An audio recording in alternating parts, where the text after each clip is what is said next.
다이어트 식단을 열심히 하다가 갑자기 입이 터져서 막 먹게 되는 날이 있어요. 이걸 바로 폭식이라고 하는데요. 폭식을 하고 난 다음날 체중이 올라가면 2에서 3kg 정도가 갑자기 찐 걸 볼 수 있습니다. 1kg 빼기는 엄청 어려운데 2, 3kg는 금방 찌네 라고 생각을 하실 수 있는데, 사실상 1kg가 찌기 위해서도 많은 칼로리가 필요하고요. 1kg를 감량을 하기 위해서도 많은 칼로리를 감량을 하셔야 됩니다. 이 말은 즉 살이 찌고 빠지는 건 똑같은 칼로리가 필요하다는 걸 뜻해요. 그러면 폭식한 다음날 왜 체중이 올라갔더니 2에서 3kg가 갑자기 쪄 있을까요? 이 몸무게에 대한 진실을 아셔야 되는데요. 이 몸무게에 대한 진실은 5분 동안 쉽고 빠르게 다이어트 정보를. 안녕하세요, 브로드입니다.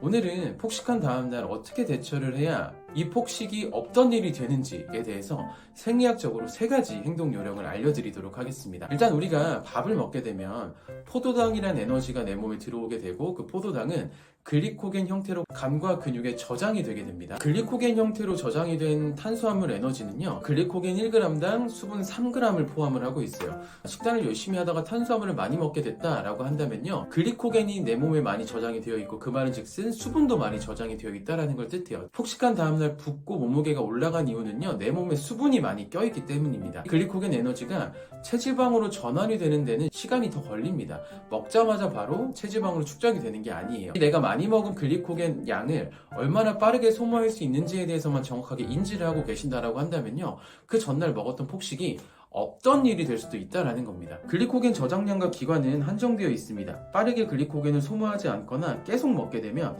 그때 글리코겐이 체지방으로 저장이 되게 되는데요, 남은 글리코겐을 빼주는 것보다 체지방이 된 상태에서 뺏는 게 7배나 더 어렵다라고 합니다.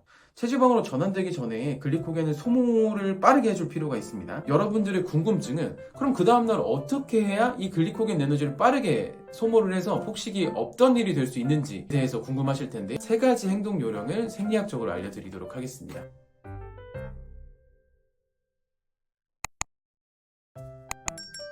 첫 번째는요, 공복유산소입니다. 그 전날에 폭식을 많이 하셨다면 아침에 간단한 공복유산소 운동은 글리코겐 에너지를 빠르게 소모할 수 있는 방법 중에 하나인데요. 공복운동을 하면 몸에 안 좋다라고 들었는데 공복운동을 해도 좋나요? 라고 말씀을 하실 수 있어요. 만약에 내가 폭식한 게 아니라 그 전날 식단을 열심히 하고 주무셨다라고 하면 아침에 일어났을 때는 내 몸에 글리코겐 에너지가 모두 소모된 상태, 글리코겐 부족 상태가 됩니다. 그래서 아침에 일어났을 때 굉장히 배가 고픈 거예요. 이 상태에서 유산소 운동을 좀 과하게 하거나 웨이트 운동을 하게 된다라고 하면 당장 쓸 글리코겐 에너지가 없기 때문에 간과 근육에 있는 단백질을 에너지원으로 사용을 하게 돼요. 이 과정이 바로 당 신생합성이라는 과정이 일어나게 되는데요, 이렇게 되면 간과 신장에 굉장히 무리가 될 수 있습니다. 간과 신장에 있는 단백질을 끌어다 오기 때문에 우리가 그토록 싫어하는 근손실이 일어날 수가 있다는 거예요. 하지만 폭식을 하고 난 다음날 같은 경우는요, 글리코겐 에너지가 내 근육에 충분히 있는 상태이기 때문에 이 상태에서 공복 운동 정도 해주시는 거는 전혀 무리가 되지 않고 오히려 내 몸에 저장되어 있는 글리코겐 에너지를 빠르게 소모를 해줄 수 있는 아주 좋은 방법 중에 하나예요. 강력한 웨이트 트레이닝 운동보다는요, 유산소 운동을 해주시는 게 좋고, 한 30분에서 40분 정도를 해주시는 게 좋습니다. 사이클이나 러닝머신 또는 러닝 정도를 해주시는 게 좋은데, 강도는 말을 하면 숨이 찰 정도의 강도로 운동을 진행을 해주시면 너무 좋을 것 같아요.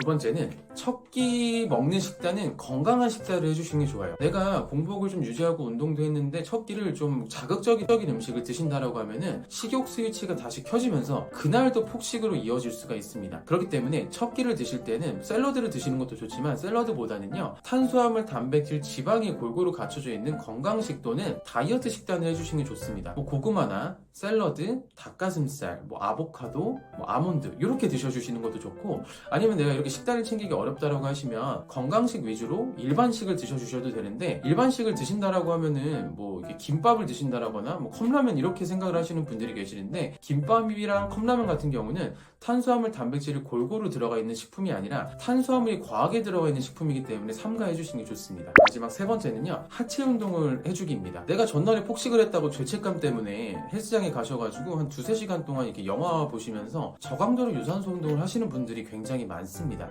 저강도로 유산소 운동을 해도 글리코겐 에너지를 사용하기에 충분한 운동량이 아니기 때문에 빠르게 글리코겐을 시간을 소모를 할 수가 없어요. 그렇기 때문에 강하게 하체 운동을 짧고 굵게 1시간 정도를 해주시는 게 좋은데, 이유는 우리 몸의 근육의 70%는 하체에 몰려 있습니다. 제가 아까 뭐라 그랬죠? 글리코겐 에너지가 근육과 간에 저장이 된다 그랬죠? 근육이 70%가 몰려있는 하체 운동을 빠르게 해준다라고 하신다면 몸의 70% 정도의 글리코겐을 빠르게 소모할 수 있기 때문에, 전날에 폭식을 하셨다라고 한다면 그 다음날 꼭 헬스장에 가셔서 하체 운동을 1시간 정도 빠르게 해주시는 걸 추천을 드리겠습니다. 폭식을 안 하는 게 좋지만 사람이 또 살다 보면 폭식을 할 수도 있잖아요. 다이어트를 포기를 하지 마시고 제가 알려드린 이 3가지 방법을 잘 숙지하셔서 다이어트를 좀 지속하시는 데 도움이 되셨으면 좋겠습니다.